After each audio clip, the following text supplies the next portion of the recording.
내용에 따르면 그 직장 선호도 1위가 공기업입니다. 공기업이고 대기업보다도 높죠.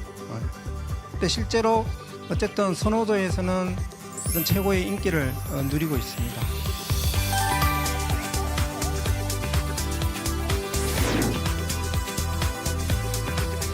공기업 아까도 말씀드렸지만 어떻게 보면 대기업보다 더 힘듭니다. 취업 수가 제한돼 있고 지원하는 수는 많고 그래서 경쟁률이 대기업보다도 높은데 중요한 거는 최선을 다해서만 합격이 보장되지 않는다. 제대로 최선을 다하는 게 중요합니다.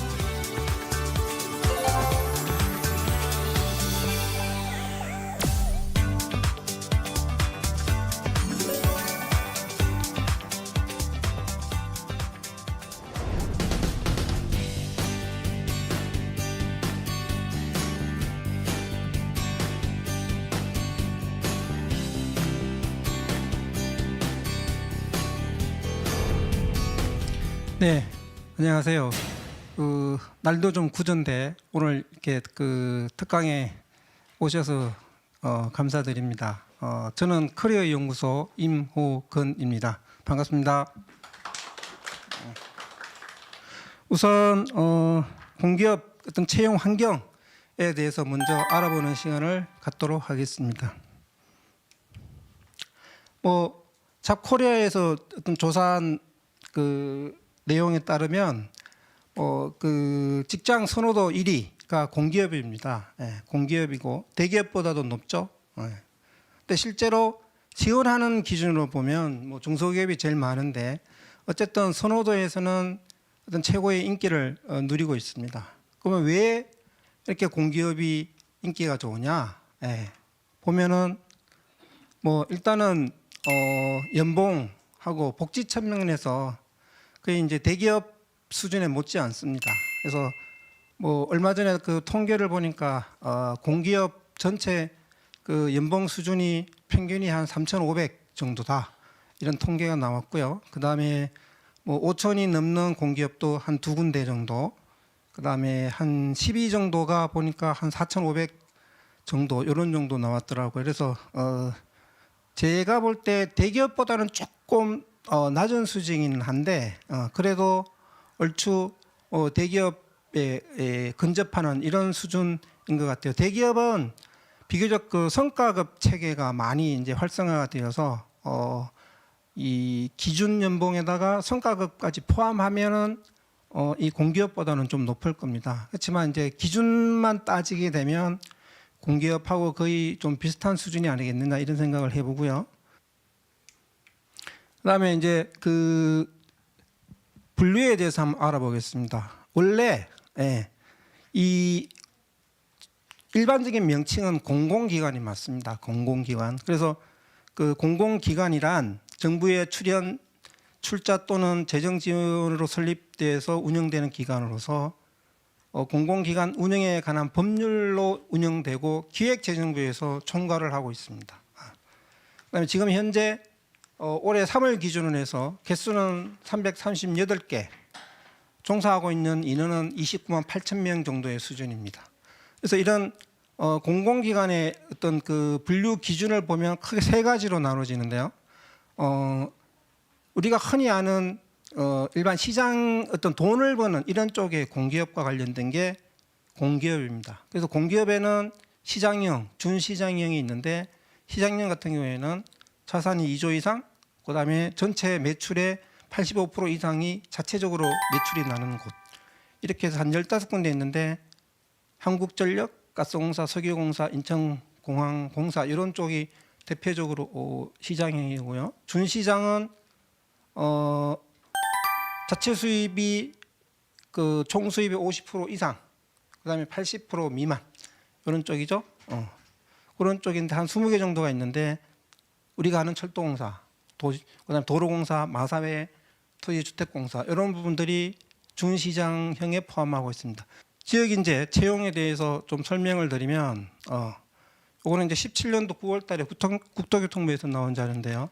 어쨌든 2022년도에 그 각 지역에 있는 그 공공기관은 채용할 때 30%를 지역 인재로 채워야 됩니다. 예.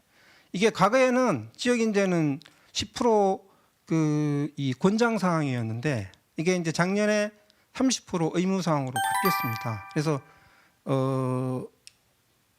30% 채워야 되고 올해는 18%입니다. 18% 채워야 되는 부분이고요.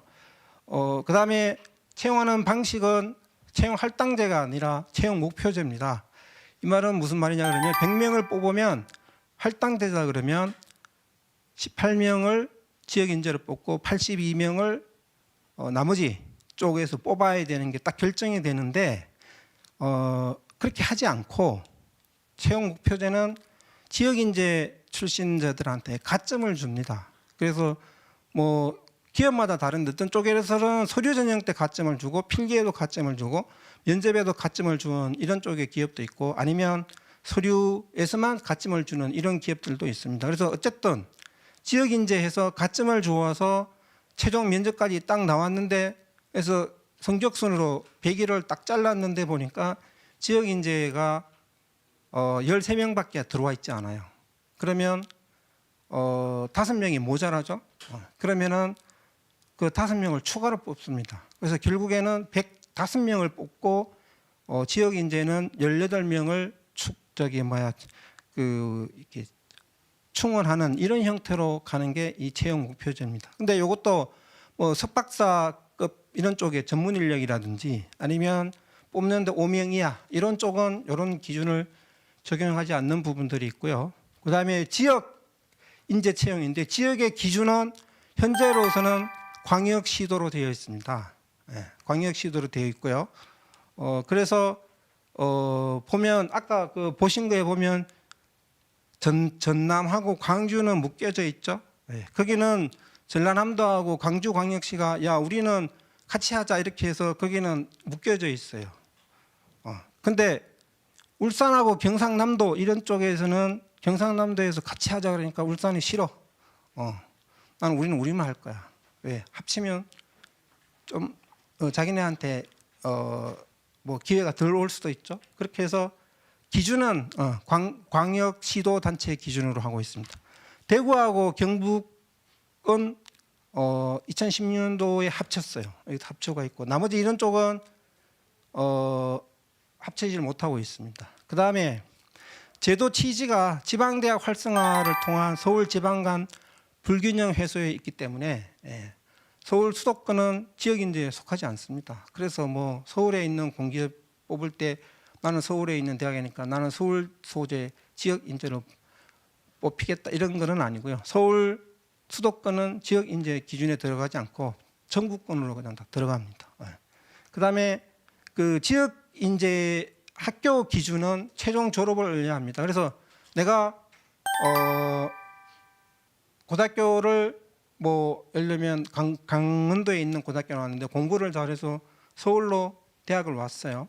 그랬을 때 강원도에 있는 공기업에 갈 경우에 지역인재에 속하지 않습니다. 근데 고등학교로 가면 되죠. 고등학교 뽑는 데 가면 됩니다.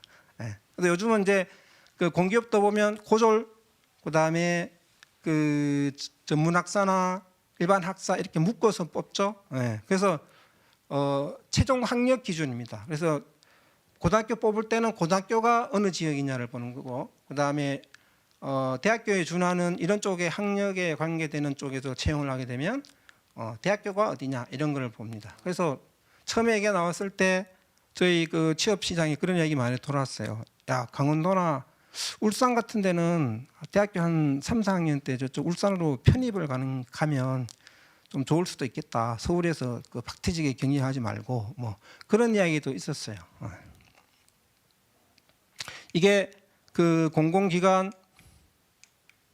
그 지역인재 기준이고요. 실제 요게 이제 그 통계를 보면 뭐 부산, 대구가 좀 높은 편이고요. 울산 같은 데가 오히려 가장 적습니다. 그래서 다만 이제 어쨌든 이거는 올해부터 작년 하반기에 그 이 의무사항으로 확정이 됐기 때문에 아마 올해는 어쨌든 한 그래도 18%는 아마 뽑을 겁니다. 그래서 전체적으로 그런 분포를 나타낼 거고요. 이때는 의무가 아니고 권장 사항이기 때문에 이런 차이를 보이고 있습니다. 다음은 올해 채용계획, 공공기관의 채용계획은 1월 달에 발표된 걸로 보면 약 한 2만 3천 명 정도 이렇게 채용하는 걸로 나와 있고요. 그 다음에 경력사원이나 뭐 임원들 이런까지 다 합치면 한 2만 8천 명 정도 뽑을 거다. 이런 채용 계획들이 나와 있습니다. 그 다음에 그 채용 규모를 보면 제일 많이 뽑는 게 철도공사 1,600명이고요. 한전 1,586명, 국민건강공단 1,274명 이런 식으로 해서 약 한 200명 이상 뽑는 데를 보니까 한 28개 정도가 200명 이상이 나옵니다. 근데 11군데가 병원이에요. 병원.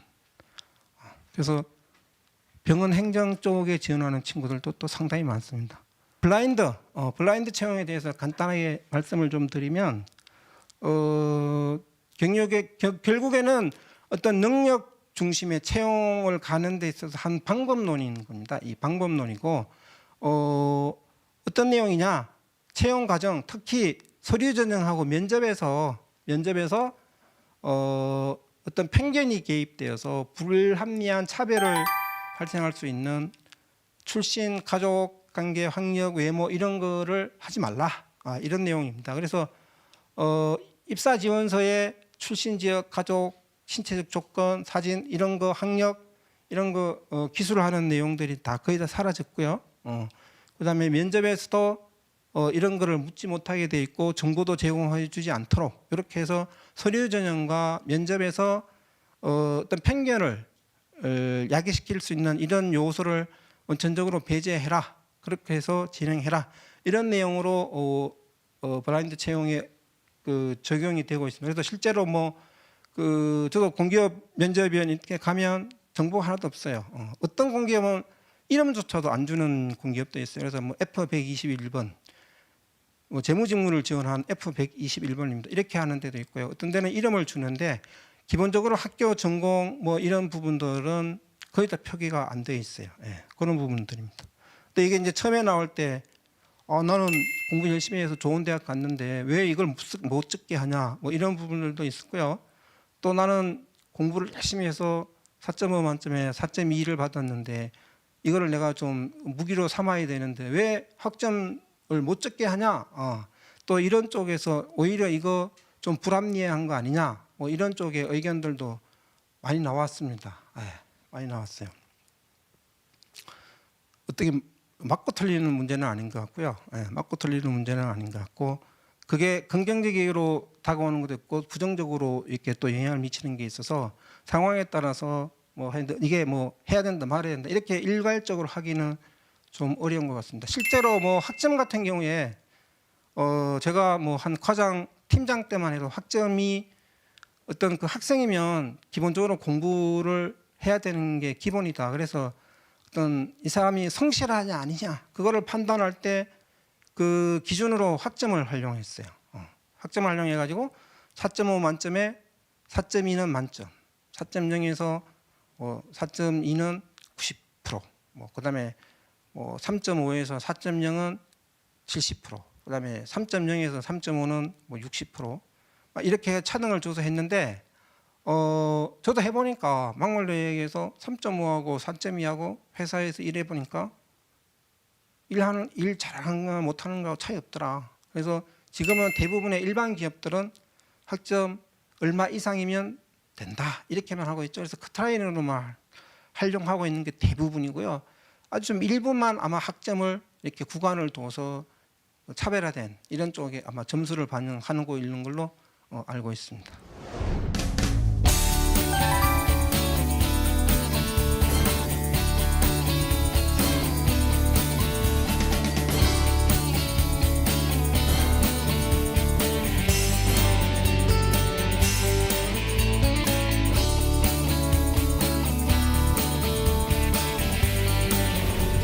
다음은 그 세부 채용 프로세스별로 한번 이제 알아보는 시간을 갖도록 하겠습니다. 먼저 입사 지원서입니다. 여러분들 잘 아시겠지만 기본 사항하고 교육 사항, 교육은 학교에서 공부한 거 아니면 그 전문 교육기관에서 교육한 거 이런 내용을 적어야 됩니다. 근데 서류 전형에 보면 이 교육 이수 과목 이런 걸 가지고 서류 전형에서 반영하는 부분들이 있어요. 그래서 5개 적어라, 10개 적어라 막 이렇게 있어요. 그래서 자기가 판단했을 때 이거는 이 직무하고 관련이 있다 그런 과목이다 그러면 가급적이면 많이 적는 게 좋습니다. 예, 제한이 없다 그러면 많이 적는 게 좋고요.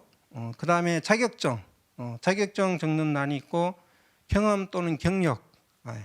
뭐 이거 다 알죠. 경력은 돈 받고 한 거, 경험은 그냥 뭐 경력은 정식으로 회사에 취업해서 정사원으로서 했거나 아니면 계약직이지만 정규사원에 준하는 이런 쪽에 한 내용이 경력이고요. 경험은 우리가 이야기하는 인턴, 아르바이트 뭐 이런 것들, 이런 부분들이 경험입니다. 근데 이제 요즘은 특징 중에 하나가 이 경험, 경력 기술서에서 어디서 근무할 때 어떤 일을 했고 그때 어떤 영향을 발휘해서 어떤 성과를 거두느냐 이런 내용을 적으라는 쪽으로 해서 경험, 경력 기술서를 요구하는 데가 조금씩 늘고 있어요.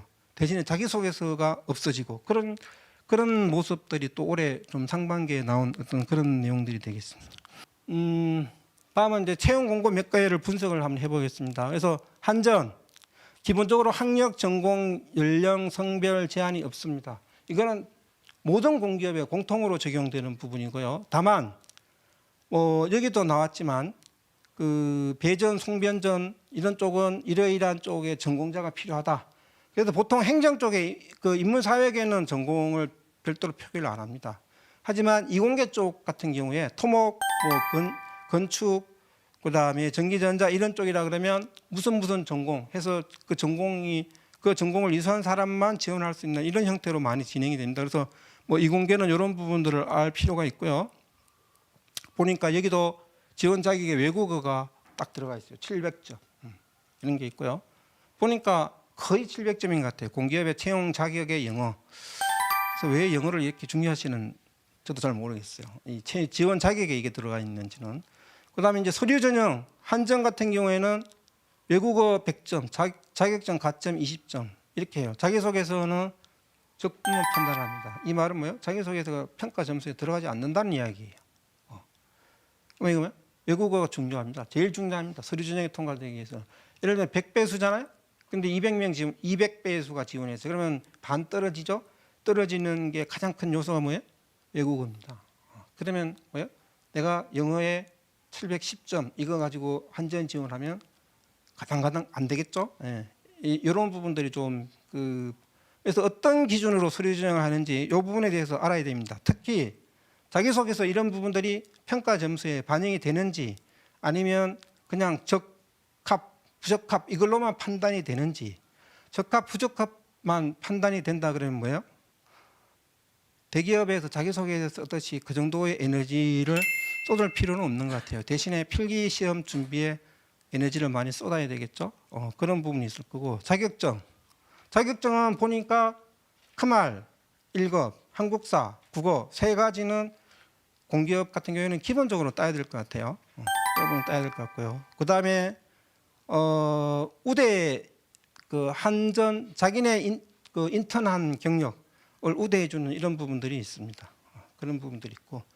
그다음에 필기에서는 직업 기초 능력에서 공통 세 가지에다가 사무행정 같은 경우에는 자원관리, 정보관리인데 여기는 전공 시험 안 보죠. 직무 그 수행 능력 시험 안 봅니다. 그런 부분들이 있고 그래서 이건 직업 기초 능력만 보고요. 그다음에 1차 직무 면접에서는 직무 면접 점수하고 직업 기초 능력 이렇게 해서 가고 2차는 인성 조직 적합도 평가 이런 부분으로 한국전력은 진행이 됩니다. 그다음에 이제 필기 전형으로 가겠습니다. 필기는 뭐 아까 보셨지만 직업 기초 능력, 직무 수행 능력 두 가지로 나눠지는데 직업 기초는 모든 공기업이 기본적으로 갖춰야 되는 이런 부분들입니다. 그래서 10가지 중에서 아까 봤죠? 우리가 이 세 가지를 안 하는 데는 없죠. 이 세 가지가 가장 기본이 되고요. 기업에 따라서 정보 능력이라든지 자원관리라든지 이런 부분들을 하는 데 있고 안 하는 데 있고 그렇습니다. 그래서 공부를 할 때 이 세 분야는 빠삭하게 해야 되는 부분들이죠. 그런 부분들이 좀 필요로 하고요.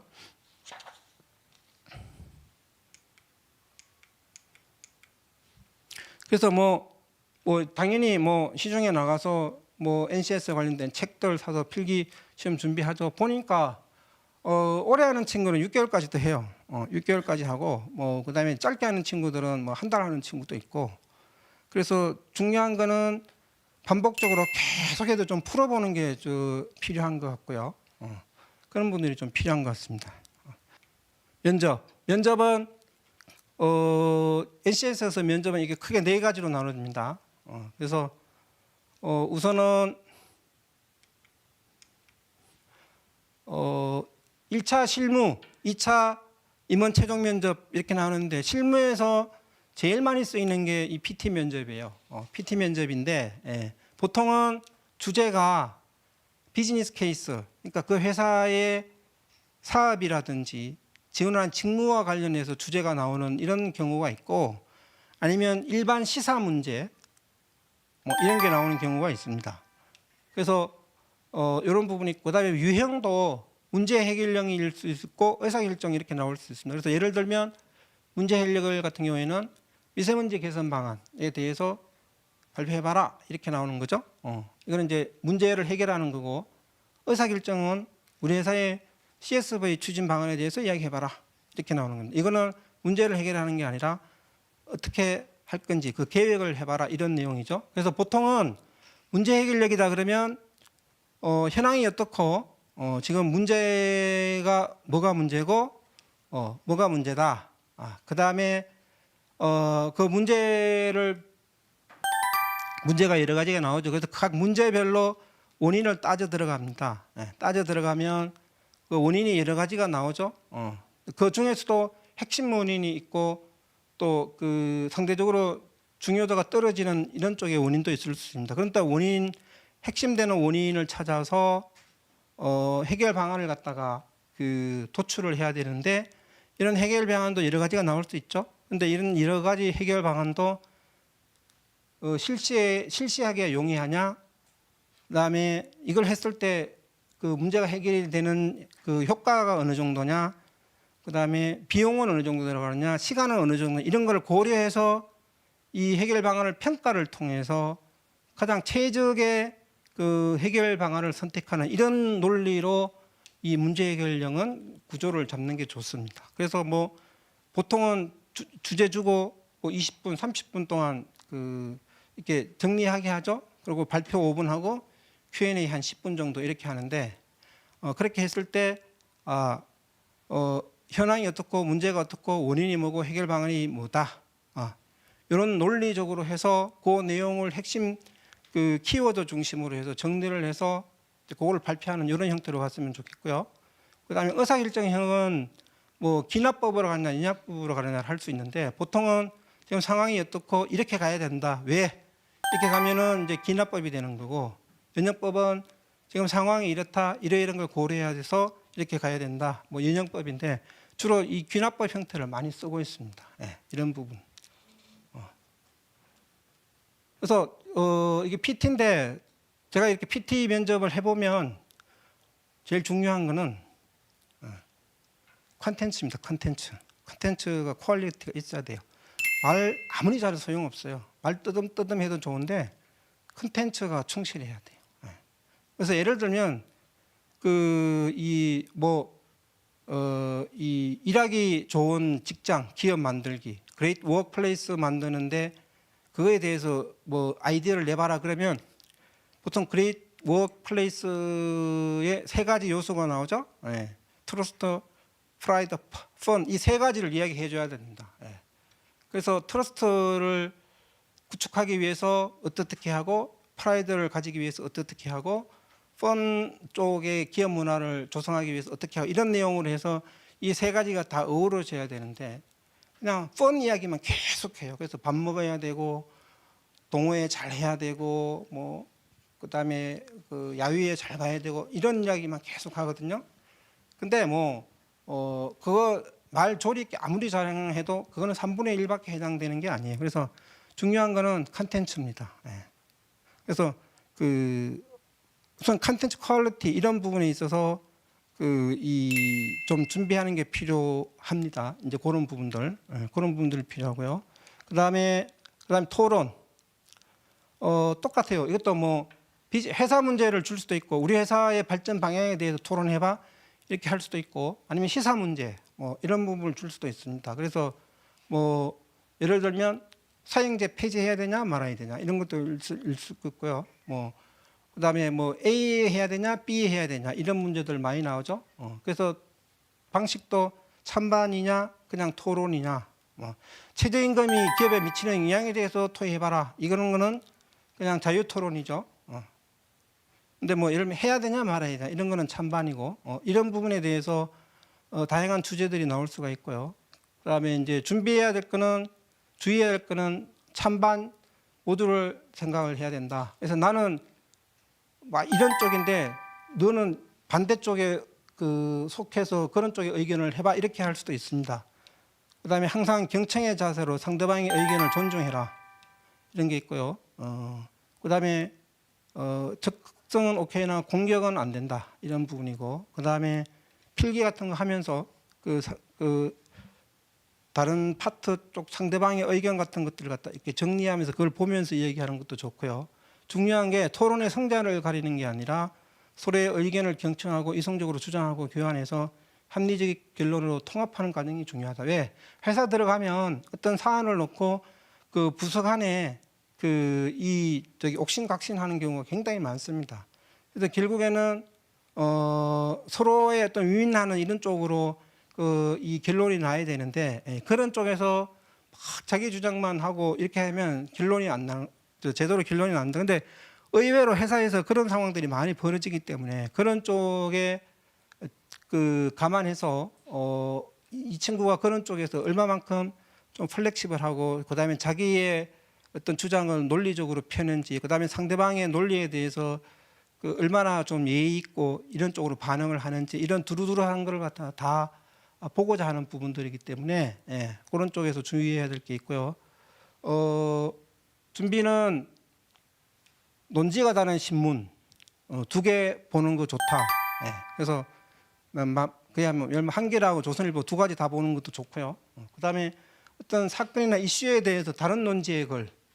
그래서 뭐 이 학자는 지금 좋다고 이야기하고 이 학자는 나쁘다 이야기했을 때 그 논지 이런 부분에 대해서 파악을 왜 어떤 의견인지 이런 부분들을 파악하는 게 필요하고요. 그래서 전체적으로 글에서 주장하는 핵심 내용이 뭐냐 팩트를 파악하게 있는 게 있고 그다음에 거기에서 긍정적인 거 부정적인 거 찬성 반대 의견 그다음에 내 의견은 뭔지 이런 부분들을 하나씩 정리해 나가는 게 필요합니다.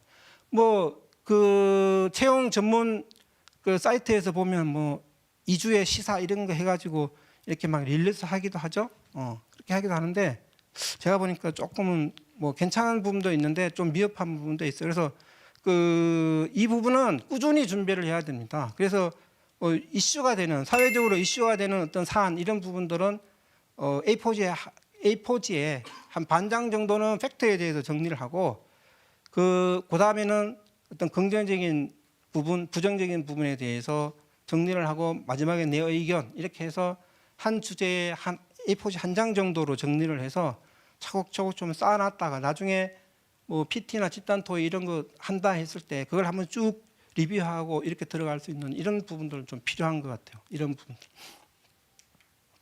그다음에 경험 면접 뭐 이런 거 있죠. 뭐 리더로서 구성원들의 역할을 잘 배분함으로써 어떤 일을 잘 사례가 있다면 이야기해봐라 이렇게 하고요. 그다음에 그런 쪽에서 구성원들의 효과적으로 일을 진행하기 위해서 어떤 노력을 했냐. 그래서 이건 주로 이제 경험에 관한 거예요. 경험에 관한 질문을 들어왔는데 그래서 처음에 이 질문하고 그다음에 이런 질문하고 그다음에 이런 질문하고 해서 이런 보통 표를 줍니다. 면접인들한테 이런 질문표를 줘서 이거를 중심으로 하게 합니다. 그런 부분도 있고요. 그다음에 성황 면접. 당신은 뭐 재무관리 담당자다. 지금 이런 상황이 있을 때 어떻게 하겠느냐?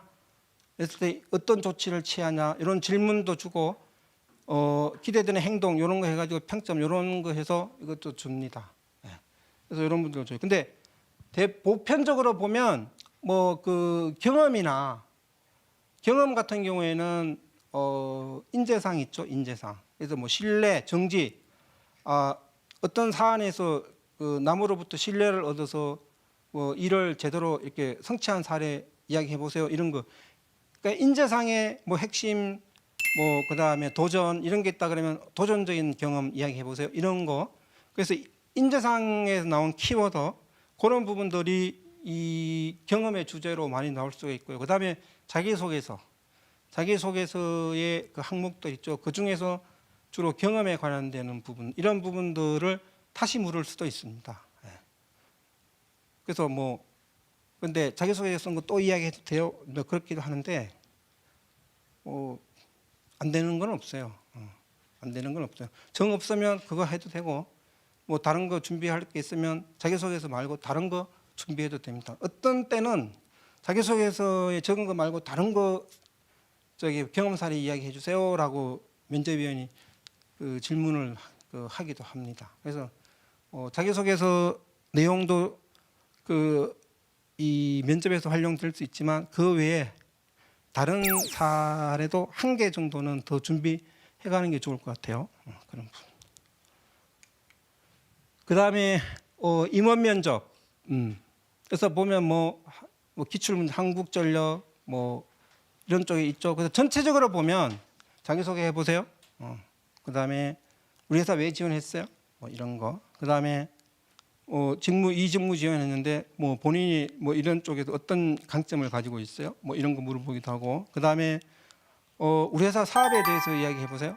그리고 뭐 특별히 제일 관심 있는 사업이 어디예요? 뭐 이런 거. 그 다음에 직무.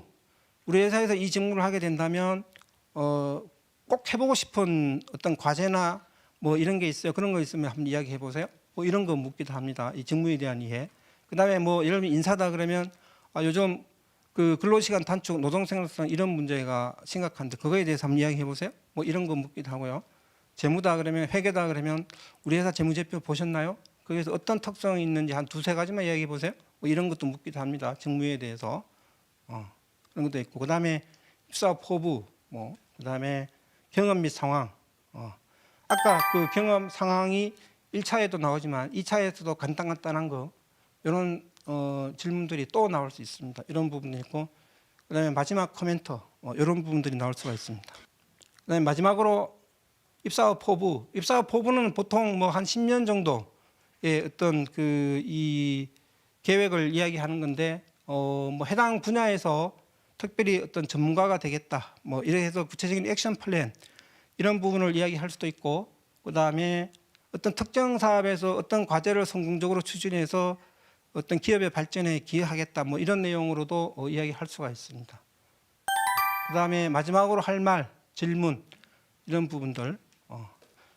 이것도 사실은 좀 이거를 안 하는 기업은 없었어요. 제가 참여한 면접에서 항상 이 인물이 들어갔는데 어떤 친구는 없습니다 이렇게 하는 친구도 있고 어떤 친구는 질문하는 친구도 있고 어떤 친구는 질문 대신에 뭐 입사의 의지를 다시 한번 이렇게 피력하는 이런 경우도 있습니다. 답은 없는데 질문을 하신다 그러면 상당히 좀 조심해야 되는 부분들이 있는 것 같아요.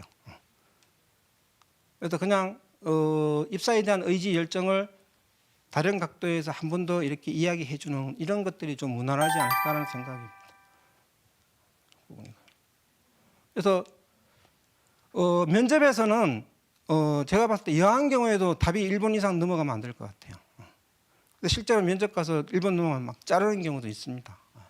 그래서 보통 한 40초에서 45초 이런 정도가 제일 좋은 것 같고요. 그래서 그걸 갖다 본인이 다 설명하려지 말고 핵심 내용만 간결하게 딱 이야기하고 면접관이 그거에 대해서 더 궁금한 게 있으면 다시 질문이 들어올 겁니다. 그러면 또 그분에 대해서 또 질문하고 그렇게 해서 주고받고 해야 되는데 뭐 이야기해봐라 그러니까 그 도입 배경부터 시작해가 쭉 설명을 해놔려 그러면 면접위원이 됐습니다 하고 그냥 끊어버리는 그런 경우도 있기 때문에 가급적이면 핵심적인 내용만 한 40초 이런 범위 내에서 이야기할 수 있는 이런 형태로 좀 준비를 하는 게 필요한 것 같고요. 목소리, 속도 뭐 이런 거 잘 맞추시는 거 필요하고 뭐 아이 컨택 질문하는 사람한테 한 70% 정도 주고 나머지 사람한테 30% 정도 이렇게 그 두는 거 이런 것들도 하나의 방법이 있고요. 그다음에 보통 공기업은 개별 질문은 없습니다. 쭉 주고 이렇게 하고 이번에 이렇게 갑니다. 이번에 여기서부터 이렇게 갑니다. 요 질문에 요번에 이렇게 하면 이렇게 가거든요. 그랬을 때 내 답 생각하는 것처럼 막 골똘하게 하게 이런 것들은 조금은 좀 보기가 그렇게 썩 좋지는 않습니다. 예. 그래서 타인이 대답하는 거에 대해서 같이 이렇게 듣고 있다는 이런 느낌을 좀 주는 것들도 좀 필요한 것 같고요. 그다음에 말 쓸 때 입니다, 그렇습니다, 뭐 이런 거, 같습니다 이런 말 무지 많이 써요. 실제로 많이 쓰더라고요. 안 좋습니다 이런 말. 잘못 알아듣을 때는 다시 한 번 더 질문한다. 이런 거고. 그다음에 줄임말, 신조어 이런 거 쓰는데 조심하자. 이런 게 면접시 주의사항입니다.